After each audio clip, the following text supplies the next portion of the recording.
पूनम जी, पहले tractor rally निकाली गई, उसके बाद रेल रोको अभियान हुआ और फिर कल काला दिवस के रूप में मना रहे हैं, तो इससे ना तो सरकार सुन रही है ना पहले कभी सुना है, तो क्या लगता है कल कुछ हो पाएगा? सरकार बेशक ना सुन रही, लेकिन सरकार को इस चीज का खामियाजा भुगतना पड़ेगा।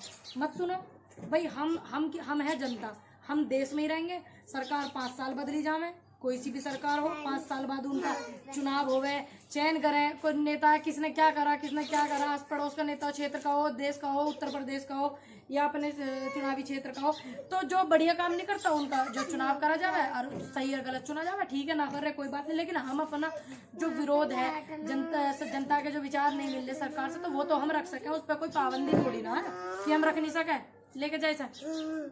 पूनम जी, मायावती ने भी ट्विटर पे ट्वीट किया है कि हम जो काला दिवस के रूप में जो किसान मना रहे हैं उनका सहयोग कर रहे हैं, तो क्या लग रहा है कि ये जो नेता लोग हैं कि किसानों की आड़ में अपनी राजनीतिक रोटियां से... देखो, मायावती जी ने ट्वीट करा, अच्छी बात है, लेकिन मायावती जी का जो ट्वीट है कुछ लेट होगा। अब तो पहले भी तो बहुत सारे काम हुए, किसान आंदोलन चला, आंदोलन को सहयोग विपक्ष ने भी करा, और तो मेरे हिसाब से मायावती जी का तो नहीं आया शायद इस उसमें, हो सका मैंने ना देखा, पर मैंने मायावती जी का कोई बयान नहीं देखा। और अब जो ये ट्वीट वाला देखा है, ट्वीट वाला मैं देख रही थी रात ही कि मतलब काला दिवस को हम समर्थन करते हैं, किसानों को सहयोग करते हैं, तो मुझे ऐसा लग रहा है कोई मायावती जी लेट होगी। लेकिन धन्यवाद, आपने किसानों की बात को सोच के ट्वीट करा, धन्यवाद आपका। लेकिन आपसे उम्मीद करते थे, आप एक युवा नारी के रूप में जिस टाइम सरकार में आई थी या राजनीति में आप आई थी, तो हम जैसे युवाओं को सीख मिले थी। ये जरूरी नहीं कि आपके लोगों को सीख मिले थी, आप हमारे भी हो, हम आपके अपने भी है, तो हम जैसों को सीख मिले थी। तो हम सोच रहे थे कि मायावती जी इतनी अच्छी हमारी नेता रही हैं, तो वो कुछ बोलेंगे आंदोलन पे, लेकिन वो कुछ बोली नहीं, इस बात का दुख है। बाकी धन्यवाद है थारा, जो कम से कम दे रहा है, दुरुस्त है, तो मैंने ट्वीट तो करा। ये नरेंद्र मोदी के द्वारा जो गाँवों में राशन बांटा जा रहा है, और पहले से भी जो राशन में गेहूँ, चावल, बहुत सारी चीजें मिलती हैं। पहले बता तो मिले गेहूँ चावल, ईमानदार से बती भाई, मिला है तो हंसे मत बता। हाँ, मिलता है। मिलता है, कैसा मिला? मैं तो दिल्ली रहता हूँ, मुझे तो खैर नहीं पता, घर पे बोले तो होंगे तुम्हारे फादर साहब। बेटा मैं मक्का रखी है, नानी लेकर आई ना 3 दिन पहले, लेकर जरा खा गए। पहली बात तो मैं आपको ये निकाल दूं, ये भ्रम को आपके निकाल दूं कि जो राशन है वो पहली बार नहीं मिलना, ठीक है, भ्रम को आपके निकाल दूं। पहले मट्टी का तेल मिले, चावल मिले, गेहूं मिले, चीनी मिले, ऐसी है चाचा, है ना चाचा? दाल वाल भी मिले मिलती है चाचा? चलो मैं तो खैर ना लेती, मम्मी लेने जावे बेटा, सब कुछ बंद हो, है ना, सब कुछ बंद हो गया अब, ठीक। अब जो है सिर्फ गेहूं और चावल आम है, और चावल काट देवे तो मक्का आम है। अब मैं इसका पीस ना करवाऊंगी, मेरा जूम करके दिखाना कैमरे में भाई, ये अल्लाह मैं आगे कर रही हूँ।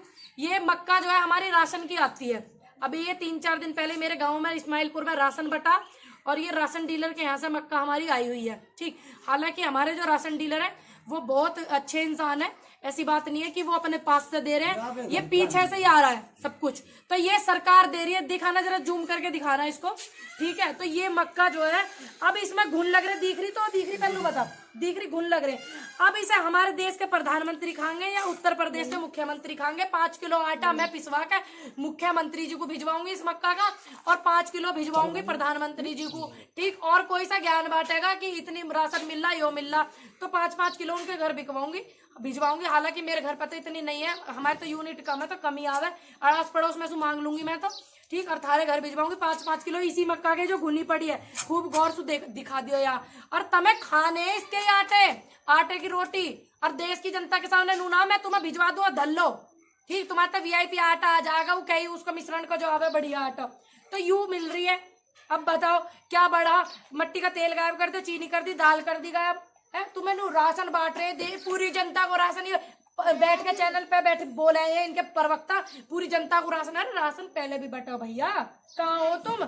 2005 में हमारे क्या बोलते हैं, मैं 2005 के समथिंग मैंने होश संभाला, 5 या 4 के समथिंग, जब सुबह तो राशन देख रही हूँ, जब तक मुझे समझ होने लगी, ठीक। मेरा 96 का जन्म है, जब से मुझे पूरी समझ होने लगी कि ये राशन ऐसा सरकार देवे, जब से देख रही हूँ। हर महीने इस तरह से मिलता है या पहले मतलब चावल दिखाई ला के हर महीना मिला है, सही सारा ही मिला। चावल दिखाई ला के, चावल में इतने मोटे चावल गाय सारी किनकी टूटी हुई, और इतने मोटे मोटे चावल। मैं पूछना चाहूँ प्रधानमंत्री जी से, अपने मुख्यमंत्री उत्तर प्रदेश कि मतलब ये चावल तुम खाते हो, तुम खाते हो 500 रुपए किलो का, 100 रुपए किलो का, ठीक। तो ये जो जनता है, ये भैंस थोड़ी है भाई, ये देश की जनता है, आपने कहा दो डांगर थोड़ी है। ऐसा आ रहा है तो आपने कभी आवाज, अरे अब पहले सु अब आ रहा, पहले ना आवे वह टाइम पे जब से इनकी सरकार आई है उसके सरकार को तो 7 साल हो गए, तो इससे पहले आपने कभी आवाज उठाई कि राशन ऐसा खाने का नहीं आ रहा है? भाई मेरे को पहले आपको बताऊं, मुझे इस तरह सोशल मीडिया पे वो करना पसंद नहीं है। जैसे कि मेरे को अपने घर परिवार में रहना, यानी जिम्मेदारियों से, ठीक, इन सब चीज़ों में मैं रहती थी, मेरे ऊपर बहुत जिम्मेदारी। जैसे तो तू तो भाई आया हुआ घर में, जिम्मेदारी क्या तू भी देखा, बिल्कुल भी वो नहीं मिलता था समय। और आज तो यह है भाई भी अपना ठीक ठीक काम कर लेता है, हमें मम्मी भी बहुत मेहनत करती थी, हमें भी बहुत जिम्मेदारी वो करनी पड़ी, गांव में रहने लगे तब थोड़ी थोड़ी सी जिम्मेदारी अपने ऊपर से कम सी हुई है, ठीक। तो इसलिए, लेकिन 1 साल तक सही राशन आया बीजेपी सरकार में, 1 साल तक बिल्कुल सही राशन आया, उसके बाद नहीं आया। ये देखिए, ये चावल कौन प्रधानमंत्री खाएगा, मुख्यमंत्री खाएंगे हमारे देश के? देखिए भैया नीचे देखो, इसमें ये आटा देखो, नहीं था। और देखो ये आटा है इसमें, नीचे देखो, देखो ये उड़ता दिख रहा है आपको, ये आटा है, ये देखो, ये देखो, ठीक है, ये राशन आ रहा। अब इसे राशन को हमारे देश के प्रधानमंत्री खाएंगे या मुख्यमंत्री या हमारे देश की जनता? अब मैं ये पूछना चाहूँ मैं पीएम मोदी जी से और मुख्यमंत्री से कि आप जो ये राशन भैंसों को दे रहे हो, डांगरों को दे रहे हो या इंसानों को दे रहे हो? मैं तो ये पूछना चाहूँ, ये मेरा सवाल है उनसे, ठीक। 1 साल तक बिल्कुल ठीक आया राशन, मैं झूठ नहीं बोलूंगी, और 1-1.25 साल के बाद में ये राशन ऐसा आता है, मक्का ऐसी आवे, गेहूं ऐसे आवे, गेहूं देख लेगा तो तू है पर जा। अच्छा पूनम जी, पूरे देश सब बखान मत करो कि राशन आवे, राशन मिल रहा, सरकार राशन दे रही, ऐसे बखान करके तुम्हारे वे उड़ रहे हैं, ठीक है ना करम। पूरे देश में कोरोना का माहौल है, रोज हजारों में लाखों में केस आ रहे हैं कोरोना के, और ऐसे टाइम पे जहाँ ऑक्सीजन की कमी हो रही है, ऐसे टाइम पे जो पीएम विस्टा बन रहा है, उस ऐसे टाइम पे कहाँ तक सीमित है? 1 दिन का टाइम निकाल का चैनल का अपने मौलिक शक्ति है, टाइम्स वर्ड वाले भाई, जितने मेरे सोशल मीडिया वाले सारे के सारे जाइए मोदी जी का इंटरव्यू करना, हाल तो तुम्हें घुसन भी ना दे मैं, ठीक। अब वो जो प्रधानमंत्री आवास है, जिसमें पहले से हमारे देश के प्रधानमंत्री रहता है, वो चून लगे टपकन लगे, अगर वे चून लगे और टपकन लगे तो वो मॉडिफाई हो जाए, ठीक। अभी वो महामारी ऐसी चल रही, यू पैसे का जो सही इस्तेमाल करना, सेंट्रल विस्टा बना के करना है, या जनता को ऑक्सीजन मुहैया करा कर हॉस्पिटल बनवा के करना है, मैं तो जानना चाहूँ, देश भी जानना चाह रहा है, मैं ही नहीं जानना चाहती, देश की जनता जानना चाह रहा है। जो ये आप सेंट्रल विस्टा बना रहे हो, पहली बात तो आप यूँ बताओ कि आपका इतना पैसा जुड़ गया, इतना बड़ा बनना हो, आप अपने पैसे से बनाते, अलग बनाते, बिल्कुल अपना सेपरेट बनाते, तुम्हारे कोई लेता नहीं। और अभी इस चीज़ के लिए सारी सेफ्टी रही है प्रधानमंत्री आवास में, जितने भी रहे हैं प्रधानमंत्री उस आवास में, जो हमारे सरकारी आवास प्रधानमंत्री जी को दिया जावे, अभी वे चू नहीं रहे, टपक नहीं रहे, तो तुम्हें कहाँ दिक्कत हो रही है? पैसे को जनता की जान बचाने में लगाओ ना। तो देश की जनता इस बात को ध्यान रखे, पिछली बार कोरोना आया, ये राफेल लेकर है विदेश घूमने को हवाई जहाजों में, और अब की बार कोरोना आया, जनता परेशान हो रही है, जनता इतनी मरी है, तो अब की बार सेंट्रल विस्टा बना रहे, तो इस बात को ध्यान में रखे जब वोट डालनी है 2022 में भी और 24 में भी। अच्छा, जिस तरह से मौतें हो रही हैं, हॉस्पिटलों में ऑक्सीजन नहीं है, तो क्या लगता है किसकी कमी है? क्या किसकी कमी तू बता भाई, किसकी कमी? सरकार की कमी, सरकार नाकामयाब। सच को कहने में डरना नहीं चाहिए, घबराना नहीं चाहिए, सबको पता सरकार, अगर हम अब सरकार सत्ता में है मोदी जी की, अगर सरकार होती कांग्रेस की तो ये सवाल हम कांग्रेस से पूछते, ठीक है, हर हालत में पूछते।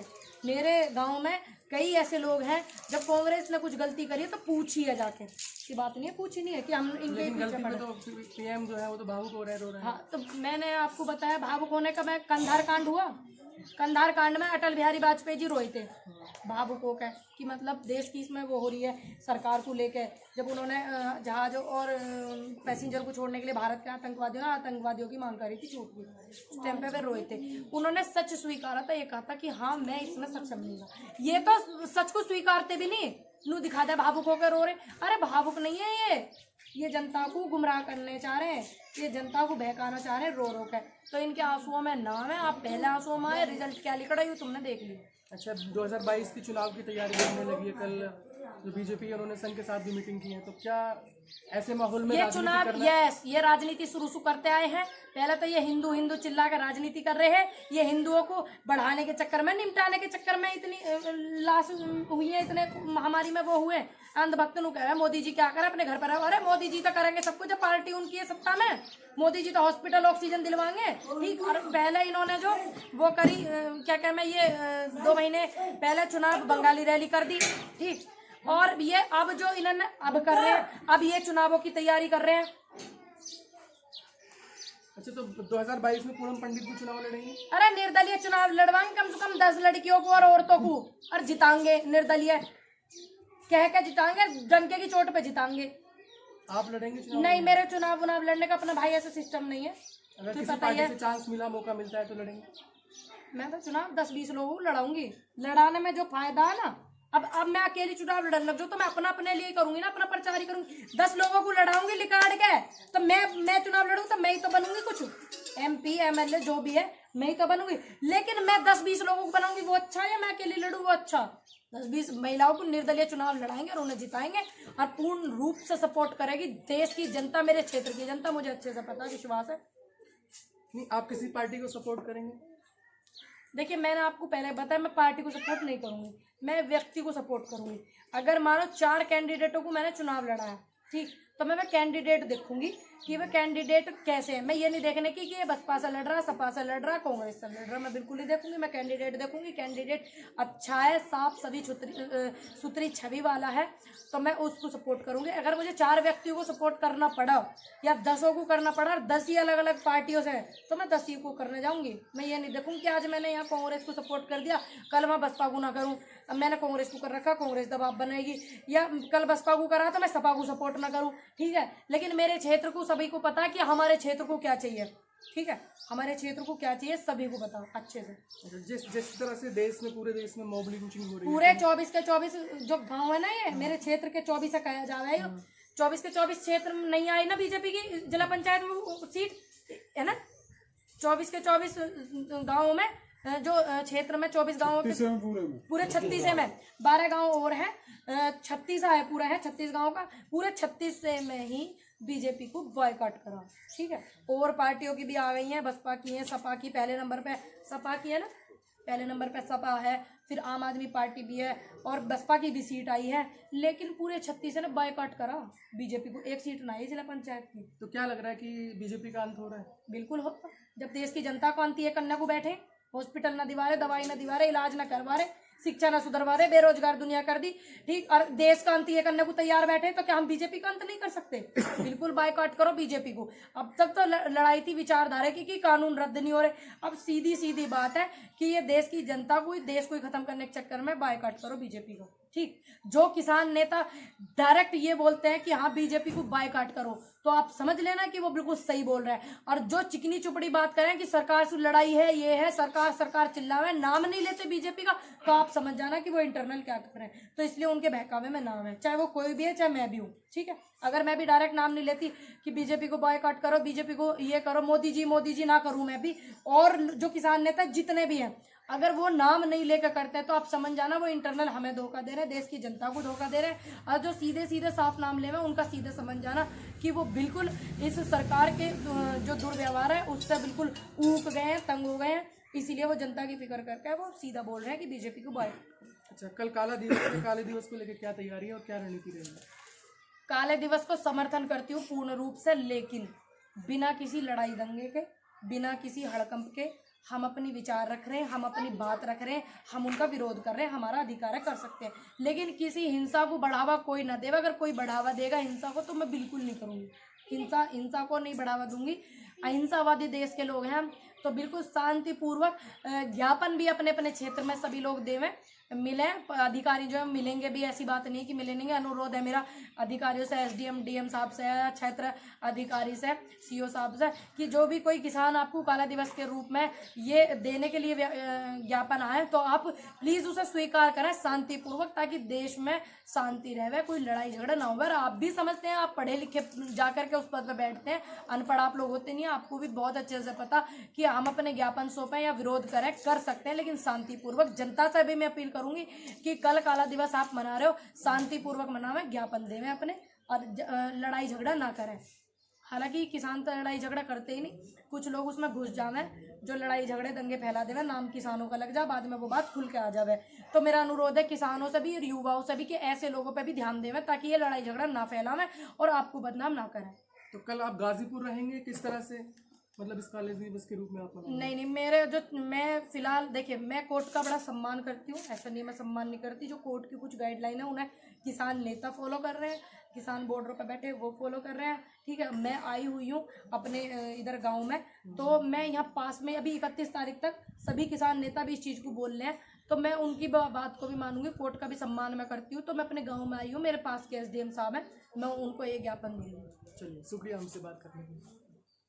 चलो सारा 1 मिनट और खींच देते बाद में।